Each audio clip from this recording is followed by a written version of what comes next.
Pernahkah kalian mainin game seperti Gran Turismo di PS2? Pas ngeliat mobil ini yang dikiranya Porsche ternyata bukan.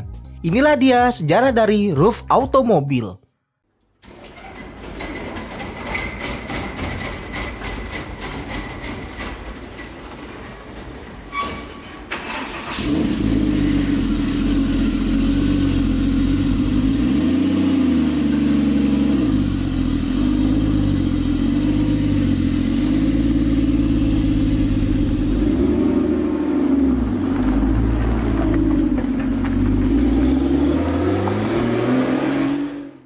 Roof Automobil GmbH, salah satu brand otomotif yang terkenal karena memproduksi 911 versi performa. Karya mereka yang paling terkenal yaitu Roof CTR atau dikenal sebagai Yellowbird.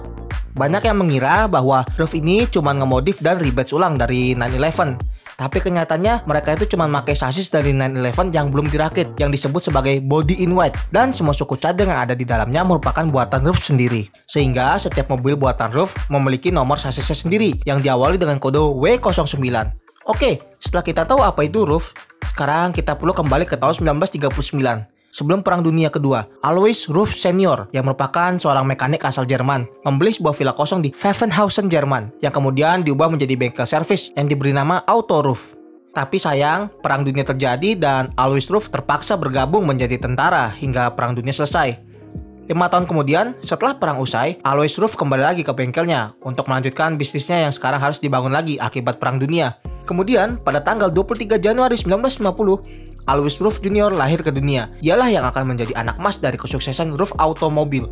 Roof Senior kemudian mencari ide bagaimana caranya mengembangkan bisnisnya. Kemudian dia berinisiatif untuk membuat sebuah bus rekreasinya sendiri. Karena saat itu orang-orang belum punya kendaraan pribadi untuk pergi ke suatu tempat.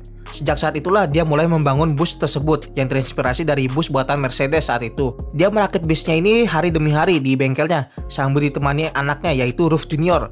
Dia berkata kepada anaknya, "Nak, bahwa suatu hari lempengan bus ini akan berubah menjadi sebuah bus." Dan akhirnya tibalah waktu itu. Busnya akhirnya selesai yang kemudian Roof Senior membuka usaha bus wisata miliknya. Yang ternyata usaha ini sukses dan telah berjalan sampai 10 tahun. Sampai suatu hari di bulan November 1963 ketika Alois Roof Senior sedang menyetir bus miliknya, tiba-tiba disalip sama Porsche 356. Kemudian setelah mobil itu nyalip bus milik si Roof Senior, tiba-tiba mobilnya oleng sampai nabrak pembatas jalan. Yang kemudian langsung ditolong pengemudi itu dan untungnya nggak kenapa-napa.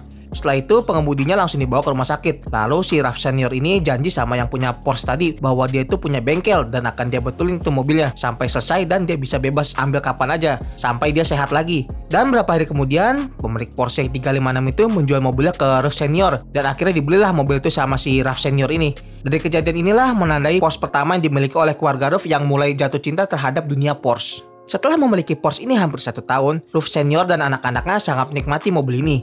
Sampai suatu hari di Munich ketika sedang berhenti di lampu merah, tiba-tiba Roof Senior disamperin sama orang asing yang bilang dia tuh pengen beli Porsche 356 ini. Nah, mereka berdua kaget dan langsung dong menepi ke sebuah kafe dan mengobrol. Nah, setelah mengobrol selesai, akhirnya mobil itu laku terjual. Roof Senior tuh kaget dan bilang bahwa dia itu nggak pernah jual mobil seperti ini, apalagi sama orang asing di lampu merah. Ini gila ucapnya.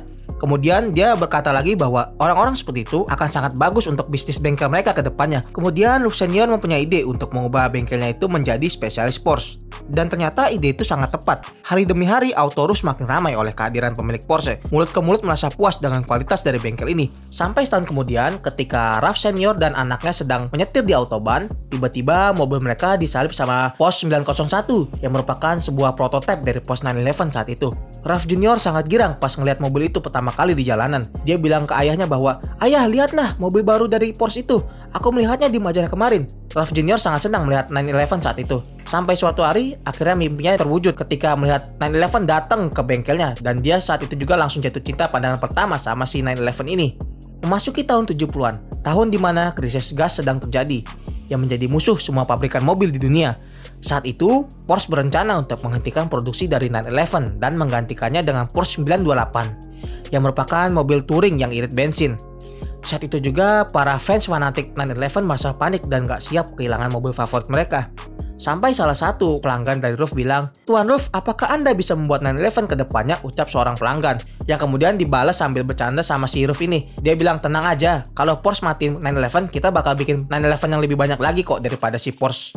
Tapi sayang di tahun 1974 beliau meninggal dunia dan keinginannya untuk membuat Porsche belum terwujud, dan akhirnya tanggung jawab itu harus diturunkan ke anaknya, yaitu si Alois Ruff Jr. yang saat itu berumur 24 tahun. Sekarang dia memiliki misi yang dimana harus membuat 911 yang berfokus ke performa tanpa harus meminum banyak bensin. 4 tahun kemudian Porsche mengeluarkan 911 SC yang merupakan generasi terakhir dari 911 yang performanya banyak dipangkas, sehingga Ruff Jr. mencoba melihat potensi dari mobil ini dan memodif mobil ini di bengkelnya. Akhirnya dia selesai melakukan modifikasi dan mobil ini diberi nama baru, yaitu Ruff SCR karena menggunakan basis dari 911 SC.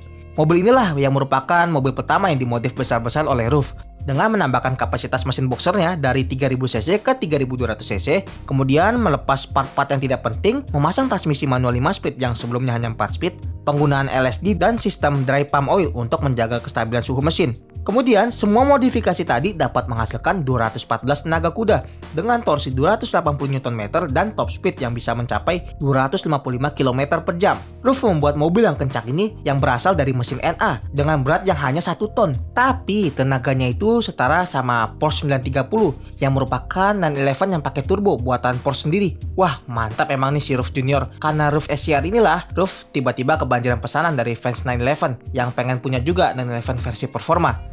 Sampai-sampai Porsche itu harus ngirimin sasisnya langsung dari pabriknya ke si Ruff ini untuk dimodif dengan sentuhan khasnya.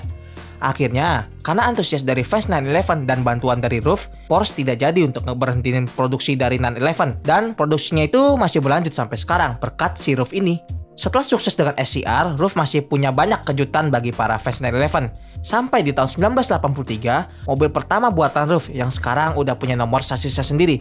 Sekarang Ruff menggunakan sasis dari Porsche 930 yang kemudian mesin turbonya itu digedein lagi kapasitasnya jadi 3400 cc dengan torsi 480 Nm yang dapat menghasilkan 369 tenaga kuda. Kemudian, tenaga yang besar itu disalurkan ke roda belakang melalui transmisi manual 5 speed yang dapat menempuh 0-100 km dalam waktu 4,5 detik dan top speednya yang mencapai 342 km per jam. Ruff tidak lupa menambahkan upgrade di bagian interior dan eksteriornya dengan hadirnya varian wide body, dan Ruff BTR ini mendapat gelar dari majalah Road and Track sebagai mobil pabrikan tercepat yang berhasil nyentuh top speed 300 km per jam, ngalahin Lamborghini Countach dan Ferrari Testarossa saat itu. Karena rekor itulah, lagi-lagi Ruff kebanjiran pesanan. Menurut rumah lelang RM Sotheby's, BTR ini diperkirakan diproduksi sekitar 30 unit yang dibuat langsung sama Ruff. Dan masih ada lagi BTR Convert yang berasal dari Porsche 930 milik para pelanggan yang jumlah pastinya itu belum ketahuan. Setelah sukses dengan BTR, Ruff membuat heboh media otomotif lagi dengan menghadirkan Ruff CTR di tahun 1987. Mobil inilah yang membuat nama Ruff dikenal banyak orang, apalagi dengan ciri khas warna kuningnya yang mencolok sampai dijuluki sebagai Yellowbird sama para fotografer ketika sedang diuji kecepatannya. CTR ini menggunakan sasis dari Porsche Carrera 3,2 liter yang kemudian sama Ruff ditambahin kapasitas mesinnya menjadi 3400 cc, terus dipasangin 2 turbo dan 2 intercooler, yang dimana mesin boxer itu bisa menghasilkan 463 tenaga kuda yang disalurkan ke roda belakang melalui transmisi manual 5 speed dan dapat menempuh 0-100 km dalam waktu 3,6 detik dengan top speed yang mencapai 342 km per jam.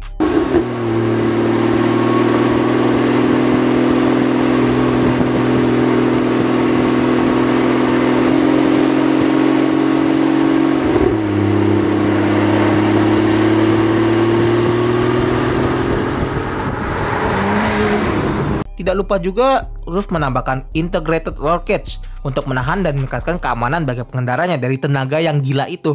Karena tenaga yang besar itu, banyak media yang terpukau karena CTR ini berhasil membantai mobil-mobil tercepat di zamannya. Seperti Ferrari F40, Lamborghini Countach, bahkan kakaknya sendiri, si Porsche 959, yang merupakan mobil homologasi rally, tapi kalah sama si Yellowbird ini. Sedih sih. Tapi, semenjak Ruff nyiptain BTR, Ruff itu sudah resmi dianggap sebagai pabrikan mobil asal Jerman. Jadi bukan sekedar tuner dan bengkel Porsche aja. 3 tahun kemudian, Ruff merilis sebuah video yang berjudul Fascination on the Nürburgring.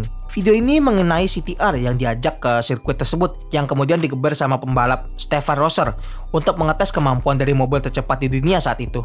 Memasuki tahun 90-an, generasi kedua dari BTR2 lahir di tahun 1993 yang sekarang menggunakan sasis dari Porsche 993. BTR2 ini menggunakan mesin boxer turbo yang berkapasitas 3600 cc dengan torsi 590 Nm yang dapat menghasilkan 414 tenaga kuda yang disalurkan ke roda belakang melalui transmisi manual 6 speed. Fun fact aja, BTR2 ini menjadi Porsche 993 pertama yang dipasangin turbo ke mesinnya sebelum 993 yang asli buatan Porsche itu keluar di tahun 1995. 3 tahun kemudian disusul CTR2 dengan kapasitas mesin yang sama kayak BTR2 yaitu 3600 cc tapi dengan 2 turbo yang dapat menghasilkan 512 tenaga kuda dan sudah all wheel drive biar tenaganya itu sama rata ke 4 rodanya. Terus terakhir CTR2 ini dipasangin spoiler ganda yang terhubung ke intercooler jadi bisa buat downforce dan jalur angin. Sisa speknya sih masih sama kayak CTR yang pertama seperti masih pakai integrated roll cage, velg 17 inci dan lain-lain. CTR2 ini hanya diproduksi sebanyak 16 unit yang merupakan versi standar serta yang sport atau wide body sebanyak 12 unit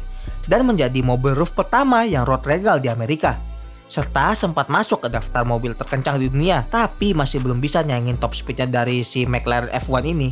2 tahun kemudian, Roof Junior melombakan CTR2 ini yang versi sport atau yang wide body ke balapan Pikes Hill Climb yang merupakan balapan ke puncak gunung di Colorado, Amerika. Mobil ini dikemudikan oleh 2 bersaudara yaitu Steve dan David Bedore, yang dimana Steve berhasil menduduki juara kedua dan David di juara 4. Keduanya menggunakan CTR2 yang gak dimodif sama sekali, karena CTR2 ini kan track dan road legal. Sengaja begitu buat nunjukin ke orang-orang fleksibilitas dari Roof buat nyiptain mobil segala medan. Mantap dah! Sebelum memasuki tahun 2000, Porsche sudah menggantikan 911 dengan sistem water cooling yang kemudian hadirnya generasi baru yaitu Porsche 996. Jadi sudah tidak pakai air cooling lagi ya yang merupakan ciri khas 911 dari awal. Sehingga CTR2 ini merupakan 911 terakhir yang pakai air cooling. Memasuki tahun 2000, terjadi perjanjian eksklusif antara EA dengan Porsche, yaitu lisensi mobil Porsche cuma boleh ada di game buatan EA. Tahu kan game apa aja itu? Yang jelas sih NFS series. Jadi selain game yang bukan buatan EA nggak boleh ada merek Porsche kecuali developer itu mau bayar lagi ke EA. Nah tahu kan artinya apa? Jadinya developer lain yang mau pakai Porsche di gamenya otomatis gantiinnya pakai Roof. Karena Roof kan sudah jadi pabrikan sendiri, bukan sekedar bengkel tuning. Dari sinilah banyak developer yang pakai model Porsche sebagai Roof. Dan banyak juga gamer yang kena tipu, termasuk gue sendiri. Sebenarnya bagus sih, makin luas juga brandingnya ke para gamer, biar makin kenal sama si Roof ini. Dan kontrak eksklusivitas ini berlangsung selama 16 tahun, yang akhirnya selesai di tahun 2016 kemarin. Yang artinya, developer lain akhirnya bisa masukin Porsche ke dalam gamenya. Di tahun yang sama, Roof juga ngeluarin mobil yang baru berdasarkan sasis dari Porsche 996 yang diberi nama Roof RGT. Artinya, mobil ini adalah Roof pertama yang menggunakan water cooling di mesinnya. Untuk speknya menggunakan mesin boxer 6 silinder yang berkapasitas 3600 cc yang dapat menghasilkan 379 tenaga kuda yang disalurkan ke roda belakang melalui transmisi manual 6 speed dan dapat menempuh 0-100 dalam waktu 4,6 detik dan top speednya yang mencapai 306 km per jam. Lanjut ke tahun 2005, generasi kedua dari RGT yang sekarang pakai sasis dari Porsche 997. Untuk mesinnya ditambahin dari 3600 ke 3800 cc yang dapat menghasilkan 444 tenaga kuda dan menambah 7 km lagi top speednya yang sekarang menjadi 317 km per jam. 2 tahun kemudian, Roof ngeluarin CTR3 sebagai peringatan 20 tahun dari CTR yang asli. Mobil ini diperkenalkan di Bahrain International Circuit, sekalian melakukan peresmian untuk pabrik Roof yang baru di sirkuit itu. Sekilas, desain dari CTR3 ini seperti Porsche Cayman, tapi kenyataannya ini adalah mobil pertama yang didesain sendiri sama Roof. Jadi sekarang menggunakan konfigurasi mid-engine rear-wheel drive dengan menggunakan mesin boxer 6 silinder yang pakai twin turbo khasnya CTR yang berkapasitas 3700 cc dengan torsi 890 Nm yang dapat menghasilkan 681 tenaga kuda. Yang kemudian tenaga itu disalurkan ke roda belakang melalui transmisi manual 6 speed. Dan terakhir, untuk top speednya dari CTR3 ini dapat mencapai 375 km per jam, menjadikannya mobil tercepat yang pernah dibuat oleh Roof saat ini. 3 tahun kemudian, generasi ketiga dari RGT yang diperkenalkan di Geneva Motor Show yang masih pakai sasis dari Porsche 997 yang sekarang dikasih nama RGT8 karena pakai mesin V8 rancangan Roof sendiri yang berkapasitas 4500 cc dengan torsi 500 Nm yang dapat menghasilkan 550 tenaga kuda dan dapat mencapai top speed sebanyak 318 km per jam. Terus fun fact aja, RGT8 ini menjadi 911 pertama yang pakai mesin V8 dan rem cakram yang berbahan keramik. 2 tahun kemudian, ROV memperkenalkan CTR3 Club Sport di Geneva Motor Show. Spek mesinnya masih sama kayak CTR3 yang sebelumnya, tapi yang Club Sport ini lebih bertenaga dengan bertambahnya torsi yang sekarang menjadi 980 Nm yang dapat menghasilkan 766 tenaga kuda dan top speednya yang mencapai 380 km per jam. Intinya, Club Sport ini merupakan penyempurnaan dari CTR3 yang sebelumnya dan menjadikannya mobil tercepat yang pernah dibuat ROV saat ini. 3 tahun kemudian, ROV memperkenalkan Turbo Florio yang sekarang menggunakan basis dari Porsche 991 Targa. Nama Florio digunakan karena terinspirasi dari balapan Targa Florio yang dilaksanakan pada tahun 1906 yang merupakan balapan dengan mobil atap terbuka saat itu, yang menginspirasi lahirnya si Turbo Florio ini. Sesuai namanya, mobil ini menggunakan mesin boxer 6 silinder dengan twin turbo yang berkapasitas 3.800 cc dengan torsi 835 Nm dan dapat menghasilkan 636 tenaga kuda yang dapat mencapai top speed sebanyak 330 km per jam, menjadikannya sebagai mobil tercepat yang keempat buatan ROV saat ini.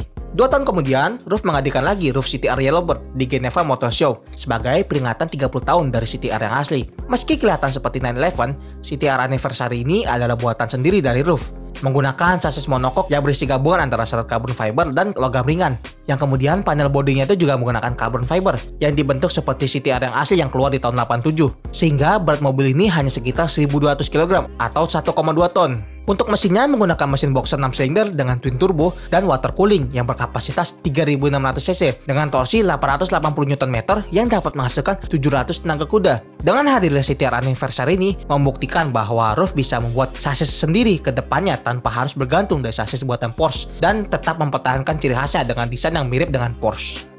Setahun kemudian, ROV juga menghadirkan ROV SCR sebagai peringatan 40 tahunnya dengan sasis buatannya sendiri yang menggunakan mesin boxer 6 silinder yang berkapasitas 4000 cc dengan torsi 471 Nm yang dapat menghasilkan 503 tenaga kuda. ROV SCR ini menjadi mobil terakhir yang diproduksi ROV dengan sasis buatannya sendiri. Jadi kita tunggu saja ke depannya ada gebrakan apa lagi dari ROV ini. Kesimpulannya, jika tidak ada beliau, mungkin 911 ini udah nggak ada lagi sampai sekarang, yang menjadi ikon dari Porsche itu sendiri. Jadi kalian pilih ROV atau Porsche yang asli, tulis di bawah ya. Dan jangan lupa juga buat nonton sejarah dari RWB yang juga nuai kritik pedas dari fans fanatik 911. Kayaknya segini aja dulu untuk video kali ini. Kalian mau mobil atau tuner apa lagi yang pengen dibahas di video berikutnya, tulis di komen di bawah ya. Sampai ketemu di video berikutnya. Dah.